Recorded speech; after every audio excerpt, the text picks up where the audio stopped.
Hello friend, welcome to market Gyan channel. Havells company ने अपने fourth quarter के रिजल्ट्स पब्लिश कर दिए हैं। कंपनी ने रिजल्ट्स के साथ साथ 6 रुपये पर इक्विटी शेयर का डिविडेंड भी अनाउंस किया है, जिसके लिए इन्होंने जो रिकॉर्ड डेट है वो रखी है 30 days from annual general meeting. जो कि इनकी एनुअल जनरल मीटिंग होनी है, उससे 30 डेज़ के अंदर अंदर इस डिविडेंड को आपके अकाउंट में डिस्पैच कर देंगे। इसके बाद अगर कंपनी के रिजल्ट्स की बात की जाए तो प्रेजेंट क्वार्टर में कंपनी की टोटल इनकम है 6,600 की, जबकि लास्ट क्वार्टर में कंपनी की इनकम थी 4,946 करोड़। तो यहाँ क्वार्टरली बेसिस पे कंपनी की इनकम में लगभग 33.5% के आसपास का जंप देखा गया है। वहीं ईयरली बेसिस पे अगर देखें तो लास्ट ईयर में सेम क्वार्टर में कंपनी की जो इनकम थी 5,510 करोड़ की, तो ईयरली बेसिस पे कंपनी की इनकम में 20% के आसपास का जंप देखा गया, जबकि क्वार्टरली बेसिस पे 33% के आसपास का इंक्रीज है। तो कंपनी के रेवेन्यू तो काफ़ी शानदार रहे हैं। क्वार्टरली बेसिस पे 33% के आसपास का इंक्रीज और ईयरली बेसिस पे 20% के आसपास का इंक्रीज अच्छा इंक्रीज माना जाएगा। रेवेन्यू के बाद अगर कंपनी के एक्सपेंडिचर की बात की जाए तो प्रेजेंट क्वार्टर में कंपनी का एक्सपेंडिचर 5,894 करोड़ का है, जबकि लास्ट क्वार्टर में कंपनी का एक्सपेंडिचर था 4,564 करोड़। तो यहाँ का एक्सपेंडिचर भी क्वार्टरली बेसिस पे इंक्रीज होते हुए दिखा है। अगर इसको कंपेयर करें लास्ट ईयर सेम क्वार्टर से तो कंपनी का एक्सपेंडिचर वहाँ पे 4,908 करोड़ का था। तो ईयरली बेसिस और क्वार्टरली बेसिस दोनों में कंपनी के एक्सपेंसेस भी इंक्रीज होते हुए दिखे हैं। इनकम और एक्सपेंडिचर के बाद अगर देखें कंपनी का प्रॉफिट, तो प्रेजेंट क्वार्टर में कंपनी का प्रॉफिट है 522 करोड़ का, जबकि लास्ट क्वार्टर में कंपनी का प्रॉफिट 282 करोड़ का था। तो यहाँ पे प्रॉफिट में क्वार्टरली बेसिस पे लगभग 85% के आसपास का जंप देखा गया है। वहीं अगर लास्ट ईयर से कंपेयर करें तो लास्ट ईयर कंपनी का प्रॉफिट था 448 करोड़ का, तो ईयरली बेसिस पे भी कंपनी के प्रॉफिट में लगभग 16.5% के आसपास का जंप हुआ है। मतलब क्वार्टरली बेसिस पे 85% जो कि बहुत ह्यूमंगस इंक्रीज माना जाएगा, वहीं ईयरली बेसिस पे 16.5% के आसपास का इंक्रीज काफ़ी अच्छा इंक्रीज है। प्रॉफिट के बाद अगर ईपीएस की बात करें तो प्रेजेंट क्वार्टर में कंपनी का ईपीएस है 8.33 का, जबकि लास्ट क्वार्टर में कंपनी का ईपीएस मात्र 4.51 का था। तो यहाँ क्वार्टरली बेसिस पे कंपनी का ईपीएस काफ़ी अच्छा इंक्रीज हुआ है। वहीं अगर इसको कंपेयर करें लास्ट ईयर सेम क्वार्टर से तो कंपनी का ईपीएस था 7.16 का। तो यहाँ पे भी कंपनी के ईपीएस में ईयरली बेसिस पे भी इंक्रीज देखने को मिल रहा है और क्वार्टरली बेसिस पे भी कंपनी का ईपीएस इंक्रीज होते हुए दिखा है।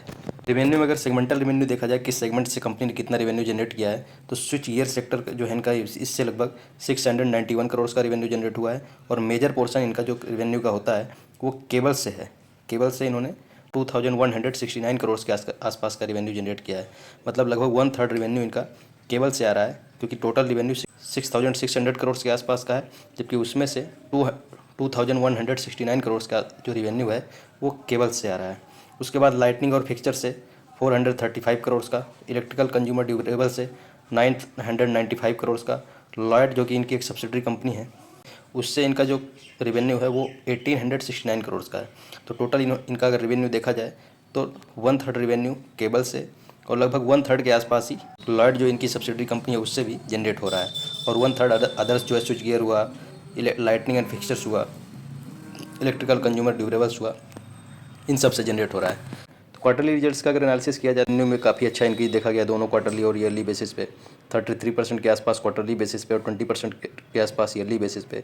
वहीं प्रॉफिट में अगर देखें तो पिछले क्वार्टर कंपेरिजन बहुत ज़्यादा इंक्रीज देखा गया है, 85% के आसपास का इंक्रीज कंपनी के प्रॉफिट में काफ़ी ज़्यादा माना जाता है। वहीं ईयरली बेसिस में प्रॉफिट में भी 16.5% के आसपास का जंप काफ़ी अच्छा जंप है।